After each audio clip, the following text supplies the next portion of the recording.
नमस्कार दर्शक बंधु आपण समस्त आम चैनल को स्वागत। आज आम आसचु पुरीर एक एमिति पवित्र यात्रा को जेउठारे जल बिहारी महाप्रभु शुणती भक्तों गुहारी, जेउठारे भक्ति परंपरा और दिव्यता मिसी सृष्टि करे एक अद्भुत दृश्य। हाँ दर्शक बंधु, आज आम आसचु पुरीर प्रसिद्ध चंदन यात्रा को। दर्शक बंधु देखंतु नरेंद्र पुष्करिणी चारिपटे केमिति भक्तों भिड़ जमिछि। घंट काहाली हरिबोल ध्वनि रे समग्र परिवेश भक्तिमय हो जाउछि। दर्शक बंधु एबे सेही पवित्र मुहूर्त आसीगला। प्रथमे चापरे विराजमान करुछंती बड़ भाई बलभद्रंग विजय प्रतिमा रामकृष्ण। छोटो ठारू बड़ समस्तଙ୍କ मनरे केवल गोटिए आशा, महाप्रभु को चापरे दर्शन। दर्शक बंधु चंदन यात्रा हेउछि श्री जगन्नाथ संस्कृतिर एक प्राचीन और पवित्र परंपरा। समस्ते अपेक्षा करिसंती महाप्रभु को।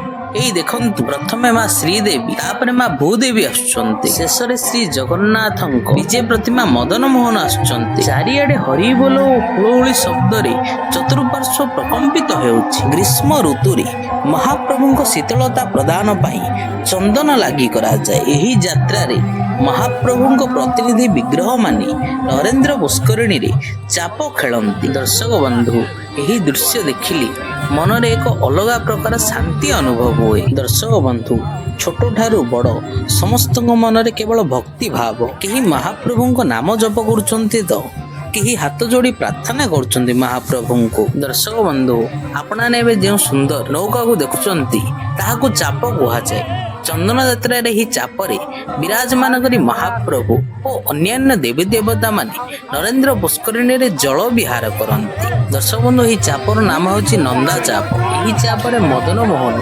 भूदेवी और श्रीदेवी तांको सहित सुदर्शन विराजमान करी चाप खेलंती। दर्शक बंधु एही चाप केवल एक ढंगा नुहे, यह हेउची श्री जगन्नाथ संस्कृतिर एक पवित्र परंपरा। प्रतिवर्ष चंदन यात्रा रे महाप्रभुଙ୍କ ଏହି ଚାପ ବିହାର ଦେଖିବା ପାଇଁ हजार हजार भक्त पुरी को छुटी आसंती। दर्शक बंधु ଏହି ଚାପର नाम होची भद्रा चाप। ଏହି ଚାପରେ बलभद्रଙ୍କ विजय प्रतिमा रामकृष्ण तांको सहित पंच महादेव विराजमान करी चाप खेलंती। दर्शक बंधु एबे सेही पवित्र मुहूर्त धीरे धीरे निकट हेउछि।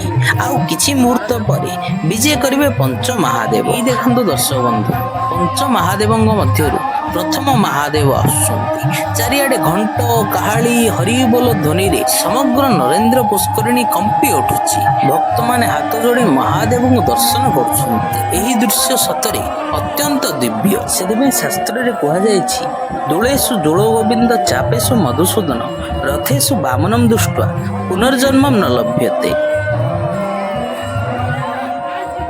प्रभु भोलानाथ चापरे विराजमान करुछंती। दर्शक बंधु श्रीक्षेत्र पुरीर सुरक्षा और श्री जगन्नाथ संस्कृति सहित ओतप्रोत भाव जड़ित अछंती पंच महादेव। मान्यता अनुसार यही पंच महादेव पांचटी दिगरु श्रीक्षेत्र पुरी को सुरक्षा प्रदान करंती। दर्शक बंधु पौराणिक कथा अनुसार महाभारत जुगरे पांडव माने अज्ञात वनवास समय पुरी को आसीथिले एवं सही समय यही पवित्र शिवलिंग मानंकु प्रतिष्ठा करी पूजा करिथिले। सेथिपई पंच महादेवंकु पंच पांडव मध्य कुहा जाय। प्रथमे हेउछंती श्री जमेश्वर महादेव। मान्यता रहिछि जे ज्येष्ठ पांडव युधिष्ठिर यही महादेवंकु प्रतिष्ठा करिथिले। द्वितीय अछंती श्री लोकनाथ महादेव। यही महादेव भीमंक सह संपृक्त बोली कुहा जाए। एठारे थिबा शिवलिंग वर्ष सारा जलमग्न होई रही थाए। तृतीय अछंती श्री मार्कंडेश्वर महादेव। यह तृतीय पांडव बा अर्जुन सह संपृक्त प्रसिद्ध मार्कंडेय सरोवर कूल ही मंदिर अवस्थित। चतुर्थरे अछंती श्री कपालमोचन महादेव। यही महादेव नकुलंक सह संपृक्त बोली मान्यता रहिछि। एवं पंचमरे अछंती श्री नीलकंठेश्वर महादेव। कहा जाए कनिष्ठ पांडव सहदेव यही महादेव को पूजा करुथिले। देखंतु दर्शक बंधु सुसज्जित चापरे विराजमान करी महादेव केते सुंदर देखा जाउचंती। जल उपरे ही चापर दृश्य मन को भक्ति भाव में भरी देउछि। पंच महादेव केवल एकाठी आपण चाप यात्रा रे ही देखि परिबे। शेष रे महाप्रभु ନୀଳକଣ୍ଠେଶ୍ୱର ଆସୁଛନ୍ତି। ଦେଖନ୍ତୁ ଦର୍ଶକ ବନ୍ଧୁ, ପଣ୍ଡାମାନେ କିପରି ମହାପ୍ରଭୁଙ୍କ ଚରଣରେ ନତମସ୍ତକ ହେଉଛନ୍ତି। ଆଉ କିଛି ସମୟ ଅପେକ୍ଷା ପରେ ଆରମ୍ଭ ହେବ ମହାପ୍ରଭୁଙ୍କ ଚାପରେ ବିହାର। ପ୍ରତିବର୍ଷ ବୈଶାଖ ମାସର ଅକ୍ଷୟ ତୃତୀୟା ଠାରୁ ଏହି ପବିତ୍ର ଯାତ୍ରା ଆରମ୍ଭ ହୁଏ ଏବଂ ଏହି ଦିନ ଠାରୁ ହିଁ ମହାପ୍ରଭୁଙ୍କ ରଥ ନିର୍ମାଣ କାର୍ଯ୍ୟ ମଧ୍ୟ ଆରମ୍ଭ ହୋଇଥାଏ। ଦର୍ଶକ ବନ୍ଧୁ, ଗ୍ରୀଷ୍ମ ଋତୁରେ ମହାପ୍ରଭୁଙ୍କୁ ଶୀତଳତା ପ୍ରଦାନ ପାଇଁ ଚନ୍ଦନ ଲାଗି କରାଯାଏ। ସେଥିପାଇଁ ଏହି ଯାତ୍ରାକୁ ଚନ୍ଦନ ଯାତ୍ରା ବୋଲି କୁହାଯାଏ। ଆଜି ମଧ୍ୟ ଏହି ପବିତ୍ର ଯାତ୍ରା ଲକ୍ଷ ଲକ୍ଷ ଭକ୍ତଙ୍କ ମନରେ ଅସୀମ ଭକ୍ତି ଓ ଆନନ୍ଦ ଭରିଦିଏ। ଦେଖନ୍ତୁ ଦର୍ଶକ ବନ୍ଧୁ, ଚାପରେ ଭୋଳାନାଥ ବିରାଜମାନ କରୁଛନ୍ତି।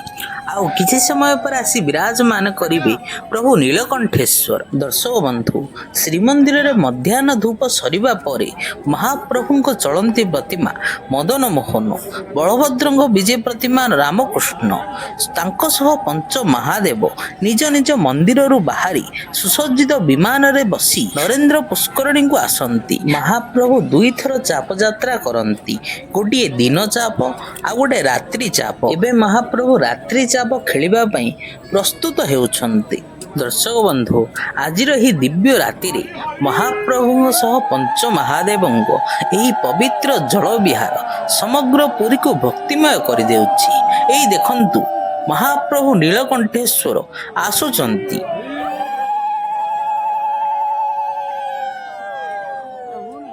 ଦେଖନ୍ତୁ ଦର୍ଶକ ବନ୍ଧୁ, ଭକ୍ତମାନେ କେତେ ଭକ୍ତିର ସହ ମହାଦେବଙ୍କୁ ଦର୍ଶନ କରୁଛନ୍ତି। ସମସ୍ତଙ୍କ ହରିବୋଲ ଓ ହୁଳହୁଳିର ଧ୍ୱନିରେ ପରିବେଶ ପ୍ରକମ୍ପିତ ହେଉଛି। ଦର୍ଶକ ବନ୍ଧୁ, ଏବେ ସମସ୍ତ ଦେବାଦେବୀ ଚାପରେ ବିରାଜମାନ କରିସାରିଛନ୍ତି।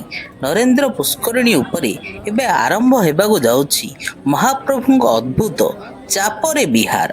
ଦର୍ଶକ ବନ୍ଧୁ, ଚନ୍ଦନ ଯାତ୍ରାର ସବୁଠାରୁ ବଡ଼ ଆକର୍ଷଣ ହେଉଛି ଶ୍ରୀ ଜଗନ୍ନାଥଙ୍କ ସହ ପଞ୍ଚ ମହାଦେବଙ୍କ ମିଳନ।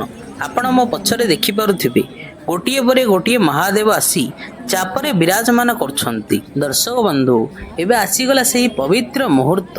ସମସ୍ତ ଦେବାଦେବୀ ଓ ପଞ୍ଚ ମହାଦେବ ଚାପରେ ବିରାଜମାନ କରିସାରିଛନ୍ତି। ଆଉ କିଛି ମୁହୂର୍ତ୍ତ ପରେ ଆରମ୍ଭ ହୋଇଯିବ ମହାପ୍ରଭୁଙ୍କ ପବିତ୍ର ଚାପରେ ବିହାର। ଆରମ୍ଭ ହୋଇଗଲା ଦର୍ଶକ ବନ୍ଧୁ, ମହାପ୍ରଭୁଙ୍କ ଚାପରେ ବିହାର। ବିଜେ କାହାଳୀ ଧ୍ୱନି ସହିତ ଧୀରେ ଧୀରେ ଆରମ୍ଭ ହେଉଛି ମହାପ୍ରଭୁଙ୍କ ଦିବ୍ୟ ଚାପ ଲୀଳା। ଚାରିଆଡେ କେବଳ ଜୟ ଜଗନ୍ନାଥ ହରିବୋଲ ଧ୍ୱନିରେ ପରିବେଶ ପ୍ରକମ୍ପିତ ହେଉଛି। ଦେଖନ୍ତୁ ଦର୍ଶକ ବନ୍ଧୁ, ନରେନ୍ଦ୍ର ପୁଷ୍କରିଣୀ ଜଳ ଉପରେ କିପରି ଭଦ୍ରା ଚାପ ଧୀରେ ଧୀରେ ଆଗକୁ ବଢୁଛନ୍ତି। ଚନ୍ଦନ ଯାତ୍ରାରେ ମହାପ୍ରଭୁ କେବଳ ଏହିପରି ନୌକା ବିହାର କରନ୍ତି ନାହିଁ, ତାହା ସହିତ ଏକ ବିଶେଷ ଭୋଗ ମଧ୍ୟ ହୁଏ, ଯାହା ମହାପ୍ରଭୁଙ୍କ ପ୍ରସିଦ୍ଧ 56 ଭୋଗରୁ ଅନ୍ୟତମ। ଏହାକୁ କୁହାଯାଏ ମାଣ୍ଡୁଅ ଭୋଗ। ଆସନ୍ତୁ ଆଜି ଏହି ଚାପ ବିହାରର ଦର୍ଶନ ସହିତ ଜାଣିବା ଏହି ଦେବ ଦୁର୍ଲଭ ପ୍ରସାଦ ବିଷୟରେ। ଆହାର ଚନ୍ଦନ 21 ଦିନ ଧରି ପାଳନ କରାଯାଏ। ନରେନ୍ଦ୍ର ପୁଷ୍କରିଣୀ କୂଳରେ ଏକ ଅସ୍ଥାୟୀ ରୋଷଘର ନିର୍ମାଣ କରାଯାଏ। ମହାଶୟର ସେବକମାନେ ଅତି ନିଷ୍ଠାପର ସହିତ ଏଠାରେ ମହାପ୍ରଭୁଙ୍କ ପାଇଁ ମାଣ୍ଡୁଅ ଭୋଗ ପ୍ରସ୍ତୁତ କରନ୍ତି। ପ୍ରତିଦିନ ସନ୍ଧ୍ୟାରେ ମହାପ୍ରଭୁ ଶ୍ରୀ ମଦନ ମୋହନ, ରାମକୃଷ୍ଣ ଏବଂ ପଞ୍ଚ ମହାଦେବ ଚାପରେ ନୌକା ବିହାର କରିସାରିବା ପରେ ଚନ୍ଦନ କୁଣ୍ଡରେ ଜଳ କ୍ରୀଡ଼ା କରନ୍ତି। ଏହାପରେ ତାଙ୍କର ମନୋହର ବେଶ ହୋଇ ଶୀତଳ ଭୋଗ ସହ ମାଣ୍ଡୁଅ ଭୋଗ ମଣୋଇ ବା ଭୋଗ କରାଯାଏ। ଦେଖନ୍ତୁ ଦର୍ଶକ ବନ୍ଧୁ, ଧୀରେ ଧୀରେ କିପରି ନନ୍ଦା ଚାପ ମଧ୍ୟ ଆଗକୁ ଅଗ୍ରସର ହେଲେଣି, କିପରି ଭକ୍ତମାନେ ହରିବୋଲ ହୁଳହୁଳିରେ ପରିବେଶ ପ୍ରକମ୍ପିତ କରିଦେଉଛନ୍ତି।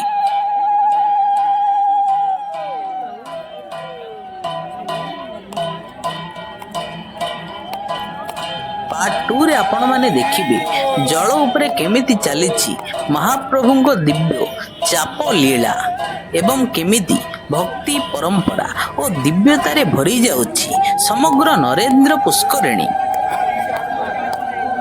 ତ ଠିକ୍ ଅଛି ଦର୍ଶକ ବନ୍ଧୁ, ଆଜିର ଏହି ବ୍ଲଗ ଭିଡ଼ିଓଟି ଏଇଠି ଏଣ୍ଡ କରିବା। ପୁଣି ଭେଟ ହେବ ଗୋଟେ ନୂଆ ଭିଡ଼ିଓରେ। ଏହି ବ୍ଲଗ ଭିଡ଼ିଓଟି ଆପଣମାନଙ୍କୁ ଭଲ ଲାଗିଥିଲେ ଲାଇକ୍ କରନ୍ତୁ, ସେୟାର କରନ୍ତୁ।